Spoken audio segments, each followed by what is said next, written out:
Quiero leerles algo, es una noticia muy corta que quería compartir con ustedes. Dice, bus de la empresa Buses del Sur se dirigía a Santiago a eso de las 3 de la tarde, según información preliminar. El bus chocó por alcance a camión que transportaba madera, saliendo de la ruta y volcando. Posteriormente el bus se incendió, falleciendo el chofer y aparentemente 5 pasajeros. El resto de los ocupantes, 12 personas, se encuentran graves, siendo trasladados al Hospital Regional de Biobío. 7 personas se encuentran con lesiones leves y pronto serán dadas de alta después de una evaluación psicológica. ¿Qué tiene que ver lo que acabo de leer, hermanos, con lo que quiero plantear con ustedes? Primeramente, yo quiero que se fijen en lo que acabo de leer. No siempre se lee y se entiende igual. ¿Por qué? Porque depende del lugar donde haya estado la persona que transmite una información. Yo hace mucho tiempo atrás prediqué algo muy parecido en algunas congregaciones. Bueno, siempre cuando uno elabora un mensaje, hay cosas que a uno como que lo inspiran a elaborar un mensaje. Y fíjense que esta noticia que yo le acabo de transmitir, se la transmití de una forma como la haría cualquier periodista que uno ve en la televisión. Y la televisión suplementa, o mejor dicho, complementa esto con algunas imágenes, algunos reportajes. Pero fíjense que las noticias que yo le planteo cambia de la perspectiva dependiendo de la persona que la está contando. Yo la leí como un periodista común y corriente, como lo hubiera hecho tal vez un periodista también en la radio. Uno escucha la información. ¿Y qué es lo que uno hace cuando escucha a uno una información de ese tipo? Uno tiene un gesto diciendo, oh, qué fuerte lo que pasó, qué pena. Pero fíjense ahora cómo transmitiría la noticia una persona que estuvo ahí viendo la situación. Llegaría a su casa diciendo, oh, mamá, ¿sabe que no tengo hambre, no puedo comer, no puedo dormir, vi algo horrible, espantoso, vi algo terrible y me quita el sueño? Y la persona cuando se encuentra y ve una situación de ese tipo, realmente se le quita el hambre, el sueño, anda con pesadilla, porque la misma situación la transmite desde otra perspectiva. La transmite con pena y dice, no, vi algo horrible, vi algo terrible, realmente impactante. Es fuerte lo que vi y me cuesta encontrar las palabras para decirlo. Y esa sería tal vez la postura de alguien que vio el accidente. Pero según la noticia que acabo de leer, hubieron personas que se salvaron, que tuvieron lesiones leves y estaban esperando una evaluación psicológica. ¿Cómo contarían ellos esa situación que la vivieron desde adentro? ¿La contaría igual?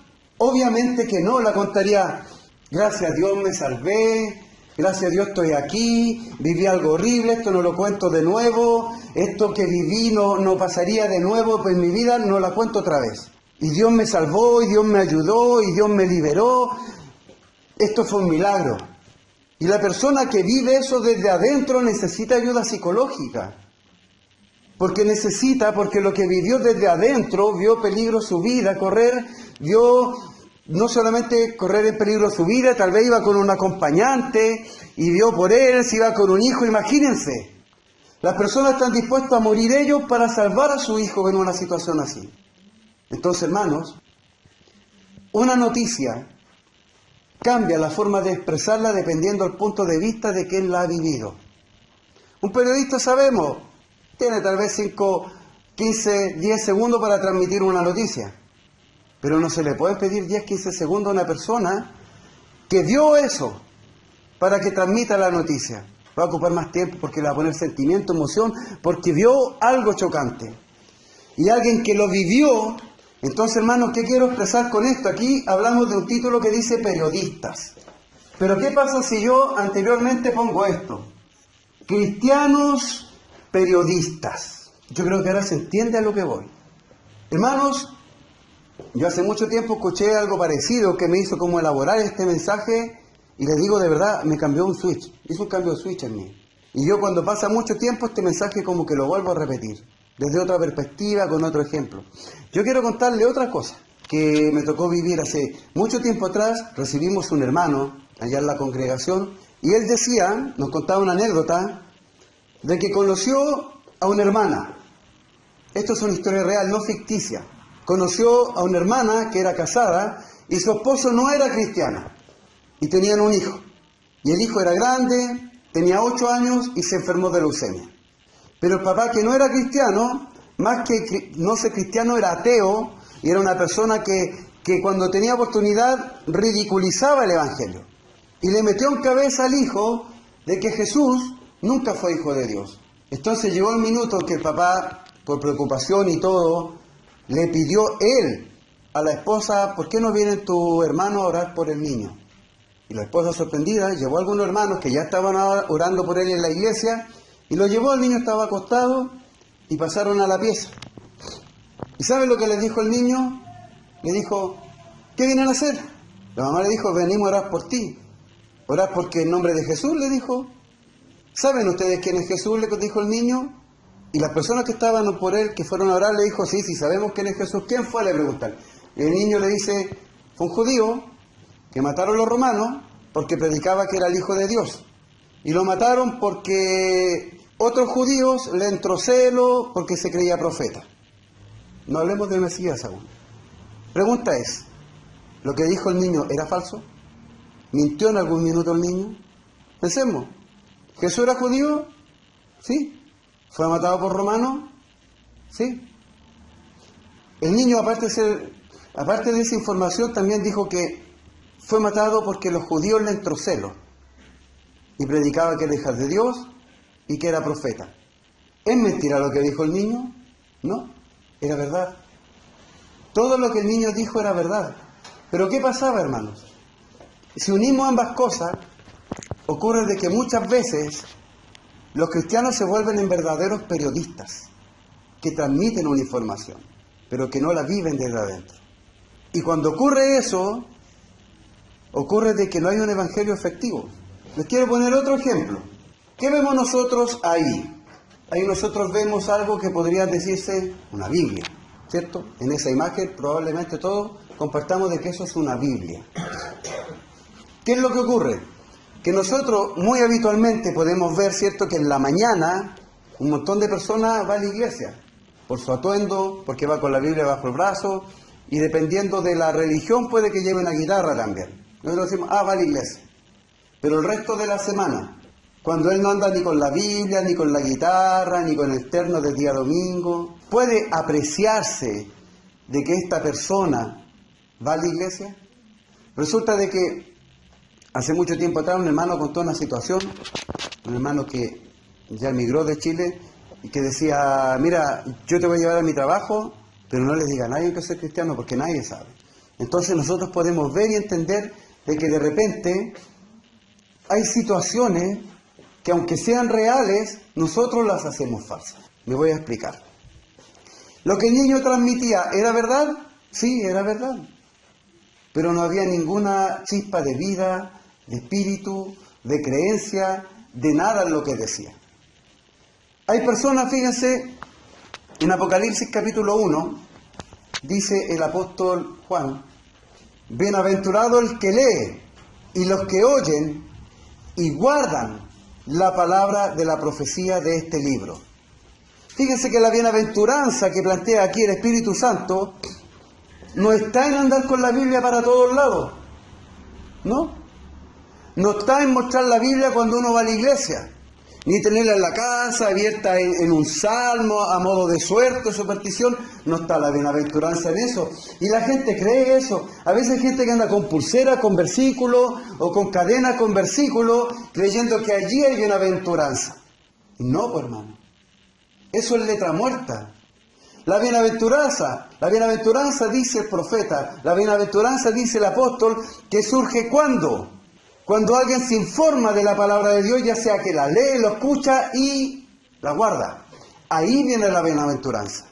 Pero esta bienaventuranza, hermano, viene por entender que esto es un libro. Un hermano decía: esto era tinta y papel. Tinta y papel, hermano.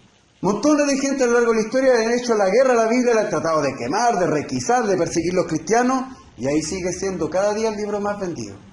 ¿Por qué? Porque aunque esto sea un libro, hermano, es palabra de Dios.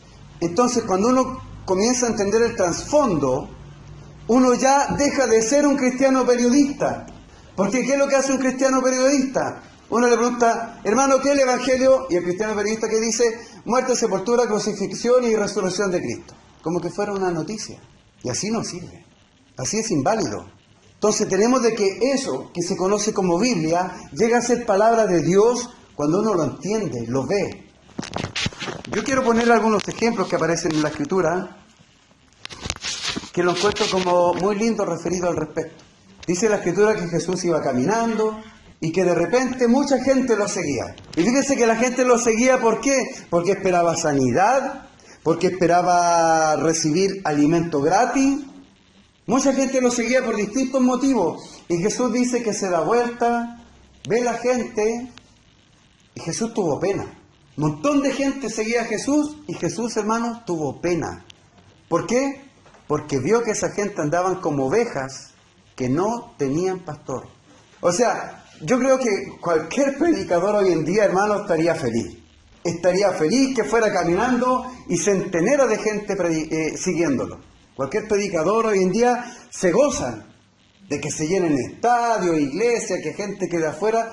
Pero Jesús en una situación similar tuvo pena. Porque tras eso que físicamente podía él ver, visualizar, que veía gente que andaba sedienta, gente que tenía hambre, gente, hermanos, que andaba como ovejas sin pastor. Pregunta, hermanos, ¿por qué Jesús tenía pena de las personas que andaban como ovejas sin pastor? ¿Qué le pasa a una oveja sin pastor? Según la Escritura. Viene el lobo, viene el león. ¿Y qué? Se la come. Entonces, por eso Jesús tenía pena de la gente. En otra oportunidad, y esto también queremos hacer un paralelo para que veamos cómo es la situación del ser humano hoy en día a lo que pasó allí. Dice la palabra que Jesús estaba hablando de que su carne era verdadera comida y que su sangre era verdadera bebida. Y llega de repente y le dice a la gente, ya, si ustedes se quieren ir, váyanse. Y dice que mucha gente volvió atrás porque dijeron que esa palabra era dura. Y los apóstoles le dicen, maestro, esto que ha dicho es muy duro. ¿Quién lo puede resistir? ¿Y qué le dice Jesús?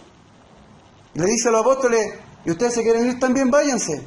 Y aquí viene la pregunta, hermano. ¿Qué habrá hecho un ser humano común y corriente? Me voy, pues. Total, me han echado de mejores lugares. Me voy y encuentro otro. Pero fíjense que los apóstoles aquí dijeron, pero maestro, ¿dónde iremos? ¿Dónde vamos a ir? Si solo en ti, ¿qué es lo que hay? Palabra de vida. Y en ese tiempo, en el tiempo de Jesús, había muchos charlatanes, pero al igual que hoy en día, charlatanes hay muchos. Había muchos charlatanes. Habían fariseos, saduceos que peleaban entre ellos. Esto es como tragicómico, porque los fariseos con los saduceos todo el tiempo fueron enemigos entre sí. Pero después hicieron causa común para poder matar a Jesús. Así es el ser humano. Y es cosa de repente ver los realities, cuando de repente quieren echar a uno poderoso para afuera, hacen alianza y que se traicionan, y que después traicionan al otro, y que después hacen una alianza con el otro para sacar el mayor beneficio. Lo mismo hicieron los fariseos y saduceos. Eran enemigos entre ellos. Incluso la Escritura muestra una situación de que cuando lo iban a piedrar, o sea, iban a castigar a algunos apóstoles, ellos dijeron, nosotros creemos en ángeles y en resurrección, y hubo tal pugna que se olvidaron de los apóstoles. Porque entre ellos había enemistad por un tema de creencia, pero hicieron causa común para matar a Jesús. Y Jesús aquí, ¿qué está planteando? Le dice, si ustedes se quieren ir, váyanse. Y los apóstoles reconocen, le dicen, pero maestro, ¿dónde vamos a ir si solo en ti hay palabra de vida? Ellos tuvieron la capacidad de entender que solamente había en Jesús vida, a pesar de que habían sacerdotes en ese tiempo, a pesar de que habían levitas, a pesar de que habían autoridades, a pesar de que habían fariseos, saduceos y toda esa cosa, reconocieron que solo en Jesús había palabra de vida. Y según el profeta en Isaías, ¿cómo se veía Jesús? Sin atractivo. Se veía Jesús físicamente un hombre común y corriente. No como lo muestra hoy día Hollywood, una persona alta, de ojos azules, pelito largo, así. No, era una persona sencilla, como un judío tradicional de la época. Entonces, cuando uno veía a Jesús, uno veía una persona común y corriente. Pero cuando uno veía a Jesús como persona, ¿qué se veía? Palabra de vida. ¿Y eso por qué, hermano? Por esto que estamos escribiendo acá. Porque Jesús no era como un periodista que decía, yo vengo de Dios a entregar un mensaje y listo. Él no transmitía una información, él la vivía, la entregaba desde adentro. La entregaba como aquel que salió de los escombros del bus que estoy mencionando y pudo sobrevivir. La entregaba con esa pasión. No decía, no, yo vengo del cielo y punto. En una ocasión le dice, maestro, ¿tú quieres que hagamos descender fuego? Y Jesús, ¿qué le dice? Si yo quisiera hago descender legiones de ángeles y aquí se termina todo. Pero no. Entonces, la forma en la cual Jesús planteaba su mensaje, lo planteaba no de esto como que fuera un periodista, sino que lo planteaba desde adentro. De vivirlo, de sentirlo, de experimentarlo. No era como un cristiano que se le preguntaba en un examen después que hacía un seminario, ¿qué es el Evangelio? Muerte, sepultura, resurrección de Cristo. Así como aprendérselo de memoria. Eso no sirve, es banal. Es tal y cual como cuando una persona del mundo anda con un versículo colgando del cuello, de la manito, no tiene ningún sentido. Porque recuerda siempre, hermano, que la bienaventuranza, según el profeta, según el apóstol Juan en Apocalipsis capítulo 1, ¿cómo viene la bienaventuranza? Por guardar la palabra de Dios. No por traerla escrita. Entonces, hermanos, nosotros debemos aprender a ver la palabra de Dios como es. Fíjense, de que la Escritura nos señala lo siguiente. Y yo quiero que podamos entender, imaginemos, hermano, una llanura. Nosotros entendemos la llanura como un sitio plano, sin tropiezos, sin baches, sin obstáculos. Y que aquí, hermanos, millones de personas caminando, millones de personas caminando. Pero van caminando a ciegas.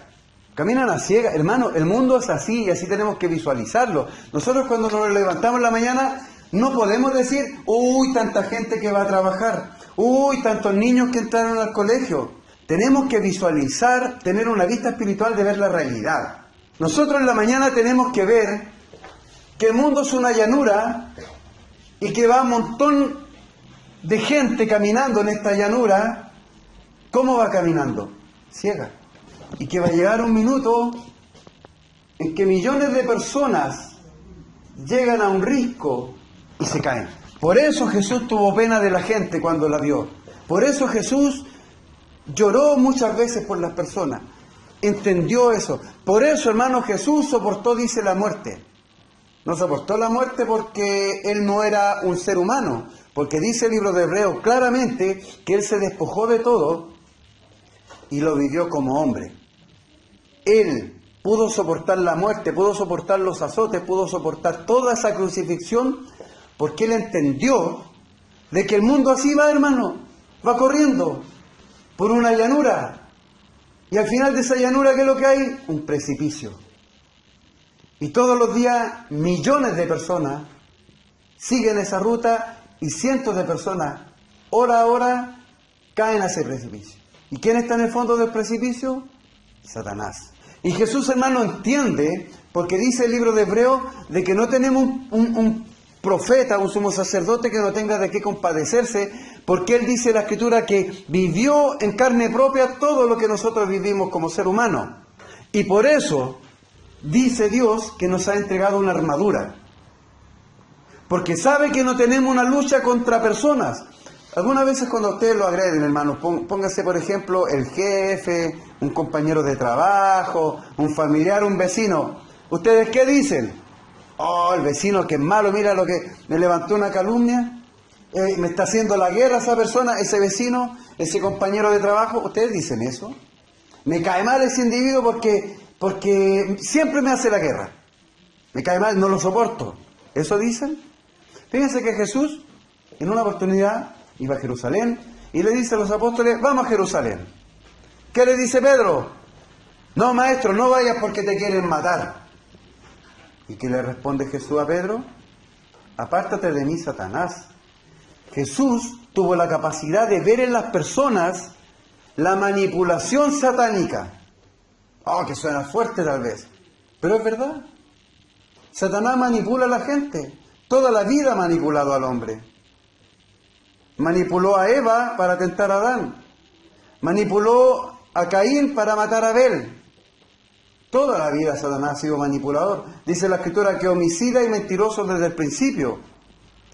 Y este Satanás, el que hace correr a la gente creyendo que está haciéndolo súper bien, y llega un minuto en que se cae el barranco.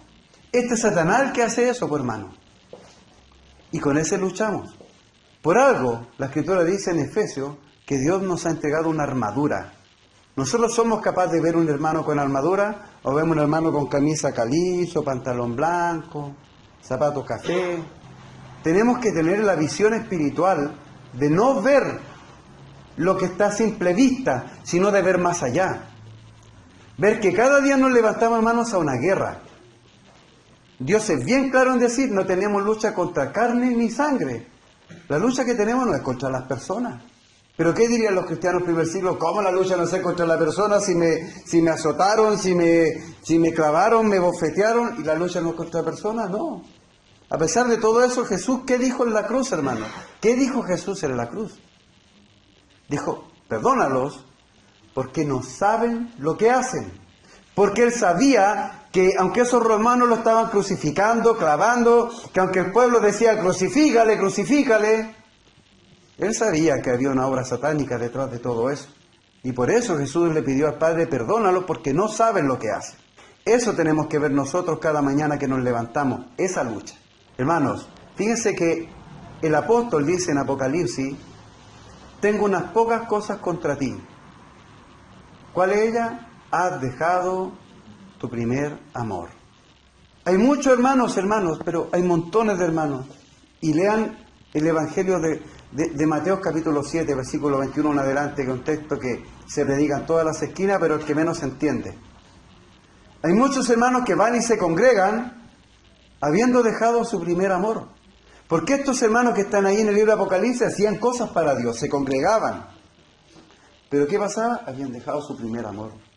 Y se habían tal vez transformado en esto, en cristianos periodistas, que hacían cosas, que entregaban información, pero no la sentían, no la estaban viviendo desde adentro, no la estaban viviendo desde el problema mismo.